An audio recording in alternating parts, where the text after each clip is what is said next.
Hello friends, chart गुरु में आप सबका स्वागत है। 2 दिन से अच्छी खासी निफ्टी और बैंक निफ्टी में धुलाई हो रही है और हमारे जो हमने मेंशन किए थे वीकली बेस पे लेवल वो भी सारे ब्रेक हो चुके हैं और नीचे ट्रेड कर रहे हैं। निफ्टी और बैंक निफ्टी के लिए हम लोग अलग से वीडियो लेकर आएंगे। अभी सोमवार को क्या हो सकता है वो हम लोग बाद में देखेंगे, लेकिन आज फिर से हम एक बार नए स्टॉक लेकर आए हैं। जो स्टॉक का नाम है DLF लिमिटेड। ठीक है, DLF लिमिटेड में हम सपोर्ट और रेजिस्टेंस फाइंड आउट करेंगे। पूरा टेक्निकल होने वाला है ये सेशन। हम कुछ भी फंडामेंटल एनालिसिस नहीं होगा, ना ही हम कुछ एडवाइस दे रहे हैं कि बाई और सेल का कोई भी एडवाइस नहीं है। यहाँ पे सिर्फ हम लोग टेक्निकल फाइंड आउट करेंगे, टेक्निकल में क्या दिख रहा है, प्राइस एक्शन क्या हो सकता है, फिर थोड़ा उसके मार्केट कैप और ROC और ROE और थोड़ा क्या कर रहा है वो भी हम लोग साथ में देख लेंगे, मोटा मोटी DLF। इसके बाद हम लोग इम्पोर्टेंट कहाँ पे सपोर्ट है लास्ट वो हम लोग देखेंगे। इसके बाद कोई पैटर्न फॉर्मेशन हो रही है या नहीं हो रही, कौन से टाइम फ्रेम पर हो रही, वो हम लोग देखेंगे। तो चलिए पहले DLF। तो DLF की बात करें तो DLF की मार्केट कैप है 18,080 18,800 के आसपास करीब करीब है। आप 90,000 लेकर चल सकते हो, मार्केट कैप 90,000 के आसपास कहीं पे है उसकी। ठीक है, अगर ROCE और ROE की मैं बात करूँ तो 5% के आसपास रहता है ये 3-4 साल से। तो अगर कोई फंडामेंटल है तो उसको ये कंपनी शायद पसंद ना भी आ सकती है, क्योंकि उसको ROC ROE 15-20% के आसपास चाहिए। और याद रखिए कि जो ROC और ROE डिपेंड करता है किस इंडस्ट्री से वो बिलोंग करता है। ठीक है, फिर भी ROC और ROE की बात करें तो मेरे हिसाब से कम ही है। अगर वो क्या कर रहे हैं तो उसकी बात करें तो लैंड एक्विजिशन का है, कंस्ट्रक्शन कर रही है, मार्केटिंग प्रोजेक्ट्स में भी है, रियल स्टेट में भी है। इन लोगों का ये बिजनेस मॉडल है। तो अभी बजट भी आने वाला है तो शायद कुछ हो सकता है, तो कुछ भी हो सकता है, तो खराब भी हो सकता है या इसके रिलेटेड कुछ रियल स्टेट के हिसाब से कुछ बेनिफिट आ भी सकते हैं, क्योंकि अभी हाउसेस का काफ़ी जोर शोर से चल रहा है कि काफ़ी लोग अभी इंडियन जो पॉपुलेशन है वो जो मिडिल क्लास धीरे धीरे ग्रो हो रहा है, तो ये एक अच्छी बात है। तो ये अच्छा ही है। DLF और कंस्ट्रक्शन रिलेटेड जो हाउसिंग है, प्रोजेक्ट है, उसके रिलेटेड जो कंपनी है उसके लिए बेनिफिट ही है। तो अभी हम लोग देखें अगर चार्ट पे तो ये कैश है, कैश सेगमेंट DLF है और टाइम फ्रेम मैंने 1 डे उसका सेट किया हुआ है। तो अभी हम लोग बात करें तो मेरे हिसाब से 345 345 बहुत ही इम्पोर्टेंट सपोर्ट है हमारे पास। अगर ये ब्रेक होता है तो फिर हम लोग फर्दर डाउन साइड जा सकते हैं, ऐसा कुछ है नहीं कि नहीं जा सकते, जा सकते। 345 बहुत ही इम्पोर्टेंट हमारे लिए सपोर्ट है। अगर मैं रेजिस्टेंस की बात करूँ तो रेजिस्टेंस नहीं बोलूँगा, लेकिन एक जोन है, क्योंकि पास पास में ये दो रेजिस्टेंस, तो हम लोग उसको रेजिस्टेंस जोन बोलते हैं। वो है 375 और 385, ये दो रेजिस्टेंस जोन है हमारे लिए। और सपोर्ट है 345। अगर 345 ब्रेक होता है तो फिर हम सतर्क होना चाहिए, क्योंकि फिर हम लोगों को और फर्दर गिरावट देखने को मिल सकती है। अगर आप यहाँ से ध्यान से देखेंगे तो 345 पर यहाँ एक बार, ये 2 बार, ये 3 बार, यहाँ पे भी इसने करीब करीब लगा ही लिया था, 347 का लगाया था, तो करीब करीब वहाँ पे ही हमारे सपोर्ट पे ही था। तो मोटा मोटी 345 बहुत ही इम्पोर्टेंट लेवल है हमारे लिए। और ऊपर 385 375 भी एक जोन है रेजिस्टेंस, जो अगर हम लोग वो पार करते हैं तो हम लोग अच्छी मूवमेंट दिखने को मिल सकती है। अगर 200 डे मूविंग एवरेज की बात करूँ तो अगर मैंने 200 डे मूविंग एवरेज हमेशा मैं स्टॉक में लगा के ही रहता हूँ, क्योंकि ये फिल्टर की तरह हम लोग काम करते हैं। तो 370 जहाँ पे क्लोज हुआ है वो है 355, करीब करीब 356 लेकर चल सकते हैं। तो उसके नीचे ही 200 डे मूविंग एवरेज के नीचे ही है प्राइस। अगर मैं वीकली की बात करूँ तो वीकली में निकल के आ रहा है वही 270 निकल के आ रहा है, यानी काफ़ी दूर है। ये वीकली बेस है, हमेशा याद रखिए वीकली बेस है। अगर आप कोई पैटर्न फाइंड आउट कर रहे हैं, अगर पैटर्न फाइंड आउट होने के बाद हम लोग देखेंगे तो उसमें आप देख सकते हैं यहाँ पे क्लियर कट एक बॉटम राउंडिंग पैटर्न आपको दिख रहा होगा। देखिए ये बॉटम राउंडिंग पैटर्न है। इसको अगर ये लाइन को हम लोग जोड़ दें करीब करीब 432, सॉरी वेट कीजिए, ये लाइन अगर जोड़ दीजिए हमें 450 लेकर चलिए। अगर 450 हम लोग ब्रेक करते हैं 450, तो आप क्लियर कट देख सकते हैं ये कप एंड हैंडल फॉर्मेशन होगा। अगर 450 ब्रेक होता है तो हम लोगों को काफ़ी अच्छी तेज़ी देखने को मिल सकती है डीएलएफ में, लेकिन हम लोगों को वेट करना पड़ेगा। कब तक वेट करने पड़ेगा? 450 तक। यहाँ से करीब करीब और भी 100 रुपीज़ से डीएलएफ में स्पेस है।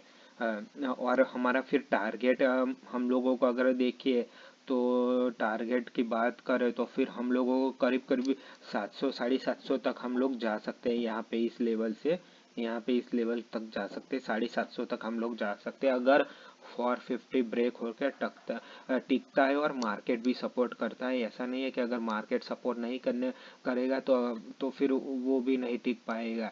ठीक है, तो ये वीकली टाइम फ्रेम पर हमने लगा के देखा है। वीकली टाइम फ्रेम है, याद रखिए ये वीकली टाइम फ्रेम है। तो वीकली टाइम फ्रेम में एक मैंने आपको दिखा दिया कि नीचे से एक राउंडिंग बॉटम पैटर्न दिख रही है, और अगर 450 ब्रेक होता है तो हम लोग डेफिनेटली एक कप एंड हैंडल फॉर्मेशन करेंगे वीकली बेस पे, जिसके टारगेट अगर 450 क्रॉस होता है तो हम लोगों को अच्छे खासे 750 या 800 तक टारगेट देखने को मिल सकते हैं डीएलएफ में, अगर मार्केट ने साथ दिया तो। बजट अगर अच्छा खासा रहा तो भी हम लोगों को देखने को मिल सकता है। तो डीएलएफ में मेरे हिसाब से काफ़ी इम्पोर्टेंट लेवल पे खड़ा है। अगर किसी को डीएलएफ है, पोजीशन होल्ड है नीचे के भाव से, तो फिर आप लोग मेरे हिसाब से 345 एक इम्पोर्टेंट लेवल है, तो उसके आसपास या थोड़े उससे नीचे का एक लेवल फाइंड करके स्टॉप लॉस लगा सकते हैं।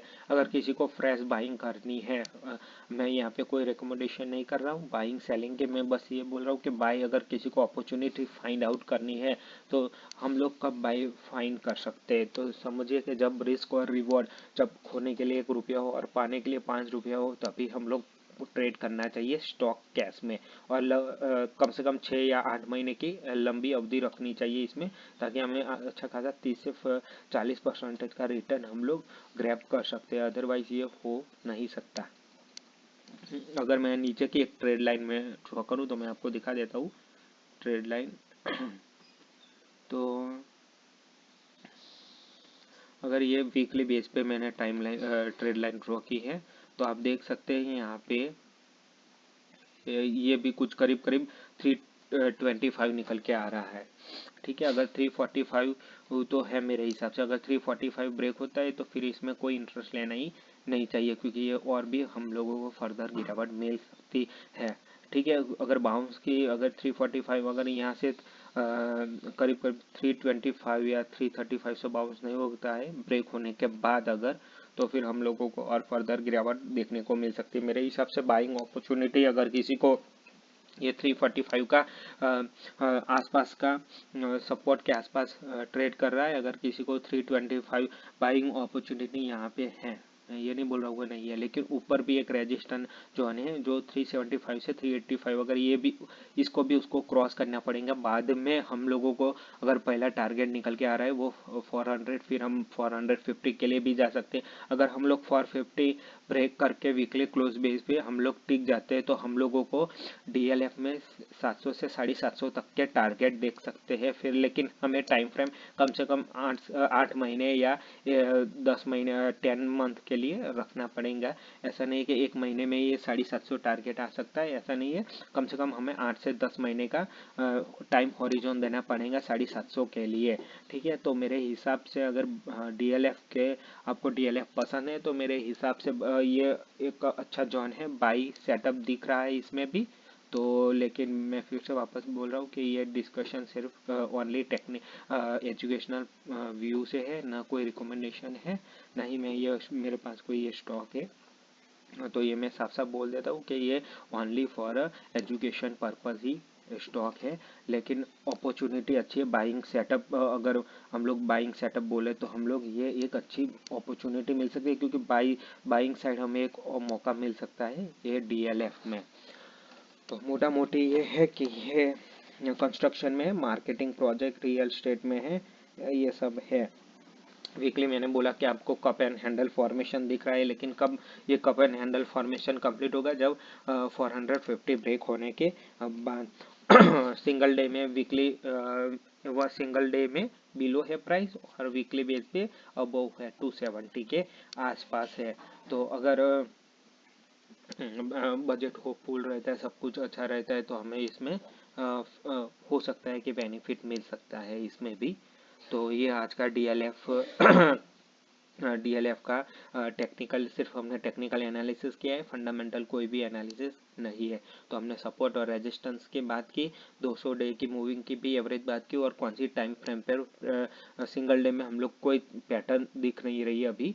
लेकिन अगर वीकली बेस पे हम लोग देखेंगे तो हम लोगों को 450 के अबव एक cup and handle formation complete होता हुआ दिख रहा है, और वीकली बेस पर हम लोगों को सिमेट्रिकल वेज भी दिख रहा है। आप देख सकते हैं यहाँ पे ये एक ये लो है, इसके ऊपर ये लो है। अगर ये लो भी ब्रेक होता है तो फिर ये हम लोग डाउन साइड ब्रेक डाउन कह सकते हैं। अगर ये इसे के ऊपर अगर इसके ऊपर निकलता है तो हम लोग उसको ब्रेकआउट बोलेंगे। तो फिर हमारा टारगेट रहेगा 450 का। अगर 450 भी क्रॉस होता है वीकली बेस पे तो हमें अच्छी खासी तगड़ी मूवमेंट देखने को मिल सकती है। 70 या 75 750 तक हम लोगों को मिल सकती है। तो ये हमारा आज का DLF एनालिसिस है। प्लीज़ वीडियो को लाइक कीजिए और चैनल को प्लीज़ सब्सक्राइब कीजिए। Thank you for watching.